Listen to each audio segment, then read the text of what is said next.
Hi there, everyone. Welcome to the Big Man Breakdown with Nathan and myself. Hi Nathan, how are you? How you doing? Yeah, good man, good. Good result against Brentford, so really even 3 points. All the games are really important now, and yeah, we got the job done. What are your thoughts on the game? Yeah, good game, man. Good 3 points more than anything.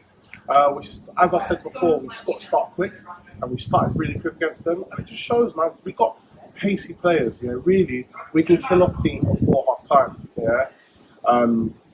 Just got to start quick. When we start quick, the players that we've got, Saka, when Martinelli comes back, Smith Rowe, Odegaard's pretty quite quick with his feet. And then the only person slow up front, which I think hinders us, is Lacazette, man. And I think in certain games, it's where it's going to show towards the end of the season. Sometimes, I know certain people don't like Eddie, and he doesn't have to prove himself, but give Eddie a chance. Give Pepe, 100% give Pepe a chance up there as well. Let him, because that trickery, pace, it hurts teams, man. It really does hurt teams. And I feel that if we can set up well against like we've done and do that to the end of the season, we've got game by game.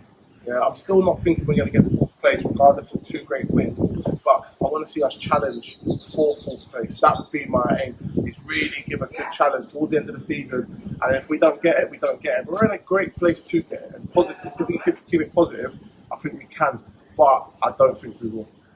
Okay, so looking at our top 4 rivals, I remember speaking to you on last week's show, and after the game against Brentford, we were confident that Man City would beat Tottenham, but Tottenham pulled off a great win there. Got to give him credit. Your thoughts on that one? He don't give them shit. Yeah. Do you know what? They done well, man. We done well against Man City. Yeah, we done well. We should have got at least a win or at least a draw against Man City. So we done well against them, but we was jinxed with all that just shit refereeing. And that's something with Brentford game. Have a look at that refereeing. Sometimes with me, I'm like, you know what? They play devil's advocate and sort of look at it from a referee's point of view and whatever. But it's so much bad decisions. And this is the other thing I wanted to say here, is that when it comes to the Premiership, let's say it's the top 2 league in the world. Some argue that it's the top. I think it's the top league in the world anyway. And it's definitely the most financially rewarding league in the world. And the scary thing is that with all this money we have into top players all around the world, and why are we still dealing with these same crappy refs? I don't understand. Why is all these refs have to be English? It's like the England manager doesn't have to be English. So why are we then shipping in these referees? That are the same crappy standards. When it comes to the World Cup, these referees are not being used. You might get one used, but that just goes to show the standard of refereeing and how it's viewed from around the world. Champions League, these referees are not really used. So bring in the top referees from around the world, pay them the money. And then what will happen is, I still very much would like to see English referees given a chance to come through, but you've got to be at the top of your game. You don't have players that just say, oh, well, he's English, so we've got to bring him through. No, same with the players. The referees, let them have to raise their standards to the top, and it will improve the refereeing standard in this country. Do you know what I mean? Let them play championship level until you're ready to come up to the Premiership. But the refereeing is poor, and what makes it worse is that we shouldn't have to work refereeing too much. Referees are now like, well, you know what, I'm going to call a wild decision and let VAR take over. VAR's even worse. How did that decision with Lacazette, with the penalty, was it Lacazette? With the penalty in the first half when he got chopped down, how's that got a pen? Even about match of day, it says a clear pen. But VAR didn't even look at it. And that's the embarrassing thing, man. I think Arsenal, this is the other reason why I definitely get top 4, is that it's 11 against 12 a lot of the time with Arsenal, is that we're having to compete against the referees as well. Okay, so looking at some of our other top 4 rivals, West Ham, we said they had a tricky game against Newcastle, and they proved that way. They dropped a couple of points during 1-1. Did you see that one? Yeah, but it was a good game. And Willock finally looks good for them. Listen, man, I like players that Willock never done nothing bad to Arsenal. Never left in a bad way. He got us a lot of money. It's like a Wobie at Everton. I wish him all the best of luck. But Willock's finally starting to show some good form, which he showed from last season. And then they got the draw. He actually quite bossed that game, to be fair. And that's sometimes you've got to look at the level these players are at. Sometimes they are at Newcastle level, so that's great money. But even though West Ham dropped points, it's still a point. And come into the season, those last 2 games I think they drew against Wolves and Newcastle. Newcastle on a good run. They might be vital for them in the top 4 run. So we can look at it as drop points, but they got points on the board and they're still above us in the league. So I think we've got to sometimes look at it that way, that we're in a great position, but we also have to get the points on the board. Okay, Man United beat Leeds quite comfortable in the end, 4-2. Did you see that one? But Leeds come back 2-2. It was nervy times, but this is where I think, obviously, they're a bit all over the place with they're a bit in the position that we was in, with like these superstar players. Ronaldo's not doing too well; they're still staying with him now. But the only difference is that when it comes to being 2-2, that Man United do have players individually that can show moments of brilliance, can come off the bench, and I think that's what saves Man United. Do we have the same? No, we don't. Yeah, and that's why I just think with us now, game by game, we just got to attack the Premiership early.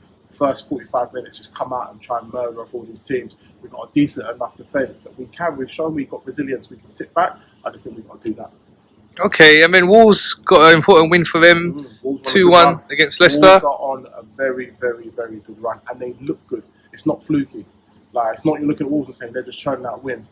Apart from the loss to us, Wolves have been on a very good run, and that's why this Thursday is massive for us. If we can halt that run again and get another 3 points, yeah, wow. You really got to look at Arsenal and say, these last 3 games, we've grinded it out, 3 points, 9 points over 3 games. It'd be good, but I personally believe to beat Wolves, we cannot play Laca up front. You've got to drop Laca, bring in Martinelli up front, yeah, and then have Laca to come off the bench. And then you've also got Pepe as well. You've got to bring him on at 60 minutes, give him a good half an hour again. Pepe off the bench, Laca off the bench, and then you've got Eddie as well if you want to. Do you know what I mean? It's options. Those 3 players gives us a little bit more. Do you think Arteta will drop Lacazette? No, of course he ain't. He's made him captain, so he hasn't got the minerals to do those sort of things there. But I don't think Arteta. He's just like sometimes you used to get frustrated with Wenger. He used to do the same thing. He used to play the Nilsson in the middle, saying bullshit, even though sometimes they're stubborn. And I think that would be his downfall in this last little bit, is that it's not working, change it up. But at the same time, what do we really know? You know what I mean? We don't know how players are playing in training. I do believe if Lacazette gets 1 or 2 goals, he could go on a good scoring run. But how long are we going to wait for him to get those 1 or 2 goals? He's been poor. I don't care people talking about, he's been made some great assists and all that sort of stuff. I judge you on goals. You're a striker. You are a main only striker. So I'm judging you on how many goals you score. And he's doing good for the team sometimes, but now you drop in that hole, you've got Odegaard to do that. I need you up front, and he hasn't got the pace that when he drops in that hole, you've got the wingers, Saka's going at 100 miles per hour, Smith Rowe's 100 miles per hour, they're floating it in the box, there's no one in there, and we've got to, against Brentford, we did that so many times when we just got to the wing and just crossed it in, didn't even look to see if there's someone in it. Only when second half, Smith Rowe, instead of just getting to the byline and crossing it in, because there's no one in there, he took it in the box himself and scored. So I think it makes a big difference, man. But Lacazette against certain teams where we need to get in behind them hasn't got the pace. And I see Aubameyang scoring a hat-trick for Barca. But yeah, forget Aubameyang anyway. But I'm just saying to you, sometimes you need that player getting behind. And I think Eddie, give him a chance just up front, just to go and get him behind. The games where Lacazette's not doing it, give Eddie a chance. Keep Lacazette hungry. If you know, regardless of anything, I'm going to play the next game. Do you know what I mean? It's just one of those things. Okay, so what's your correct score prediction for our match against Wolves? I said this before, and I'm going to stick with it. I think it's a draw. I said 4 points over the 2 games. We've got a win at their ground, which I said we was going to do, and I think this will be a draw. I think either they'll score or we'll score, or it'll be a 0-0. But if I was to guess the score line, I'm going for a 1-1 draw. Okay, and we're looking at our rivals now. So Tottenham have got Burnley tonight. Burnley have been in really good form recently. We saw them take points off us, take points off Man United, and they made a good 3-0 win away to Brighton on the weekend. Tottenham, their confidence will be high after beating Man City, so it's going to be a hard game to call. What's your thoughts on that one? I think Tottenham, with Kane being on, obviously getting those goals, Kane can now go on a run of games. You know how he is. He doesn't score for how long, but he can go on a good run. So I think it all depends at half time, but I reckon Tottenham probably win that 3-1. I think Tottenham will score early, which will have to pull Burnley out. I think Burnley's one of those teams, if you're at half time and it's 0-0, they usually can sit back and hold you out. But I just feel that Tottenham should be able to get the goals. And with Kane being on that sort of run, it's at some point he's going to score, and if it's not, it's Son. So yeah, I think they'll win that 3-1. Okay, and then their next game after that on the weekend is Leeds away. Thoughts on that one? I think that'll be a high-scoring game. But again, I think these two games, Tottenham can grind out the results there. Tottenham will slip up when you don't expect them to. Yeah, they're still very shit, but they will slip up when you don't expect them. So I think the Leeds game could be a 4-2 Tottenham. Okay, and then Man United have got Watford at home. Man United will win that. Watford are not playing that Dennis guy up front, who's usually scoring for them, and Josh King. They haven't really been doing much of late, so I can see Man United doing quite well there. Maybe 3-4-1. Okay, and big game between West Ham and Wolves. That would be a good game, but I can see Wolves nicking it. Okay. Yeah, I can see Wolves nicking it 2-1. Okay, and then also this weekend, don't really want to talk about it too much because we're not there, but it's the Carabao Cup Final. Cup? We were so close, got to the semi-final. It was never close. It was never close. Upset up. Yeah, we were never close for that. You know what? I can see Chelsea doing it, you know. I just feel Chelsea was set up better. And I just got a feeling Lukaku might come good in that game as well. Yeah, I can see Chelsea doing it, man. I can see it being a close game, though. I can see it being like a 0-0. I reckon that might even, you know what? I reckon that will go to penalties. I reckon Chelsea will win it on penalties. That's my prediction. Chelsea on penalties. If you're a betting man, Chelsea on penalties. Okay, you know, talking about penalties, I was discussing yesterday on the show I do with an Arsenal fan in Texas, America, and we were talking about the whole penalty shootout thing, and is that the best way for a final to be finished with? It's awful. I think it's penalties, man, because it can be so brutal for the players that are involved, and especially if a player misses, and especially where this is a final in the middle of the season. It can mess up that player for the rest of the season, or it's just too much on their head. I hate going to penalties, man. But it has to go to penalties. Obviously, we're playing forever. Do you know what I mean? But I'd rather the game just be won and the person just wins the game. But if it goes to penalties, as long as you're not the person involved in the penalties, it's all right to watch them because we're from a neutral position. It's a bit you like to watch it, but I hate when it goes to penalties, man, because there's so much pressure on the player that's going to take it. Yeah, you can say it's all part of the game, but I prefer the game just to be done all the time. Do you think the option of maybe making extra time a bit longer? It's long enough, man. Half an hour. I think, because you can play forever. And you got to remember, these guys, all right, they get paid big money, but they're only human. Do you know what I mean? We're playing, not doing Rafa and Nadal, playing for 5 hours and 20. Do you know what I mean? You've got to, yeah.